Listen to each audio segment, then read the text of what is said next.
Students, সামনে মাধ্যমিক পরীক্ষা, ভয় লাগছে, ভয় পেও না। নিজের অনেস্টি অ্যান্ড হার্ডওয়ার্ক তোমরা করতে থাকো, তোমাদের পরীক্ষার সামনে ঠিক সফলতা অর্জন করতে পারবে। স্টুডেন্টস, একটা কথা শুনেছি নিশ্চয়ই যে সফলতা পাওয়ার জন্য নিজেকে খাটনি করতে হবে, হার্ডওয়ার্ক করতে হবে। কিছুই পাবে না হার্ডওয়ার্ক করবে। সে একটা গল্প শোনো। হার্ডওয়ার্ক করার জন্য রাজা চন্দ্রগুপ্ত যখন ভারতবর্ষ বানানোর স্বপ্ন দেখেছিল না, তখন চন্দ্রগুপ্তের সাথে রাজা ধনানন্দ মেয়ে ভালোবাসা হবে। তো রাজা ধনানন্দ বলে যে তোমাকে ওই মেয়ের কাছ থেকে দূরে থাকতে হবে।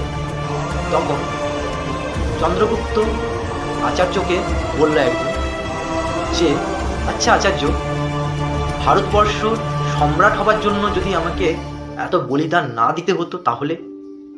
তখন আচার্য বলল তাহলে ভারতের সম্রাট সবাই হতে পারত।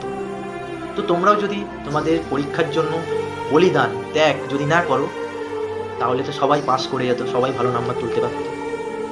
তো আজকের ভিডিওটি ডেডিকেটেড মাধ্যমিকের স্টুডেন্টসদের জন্য।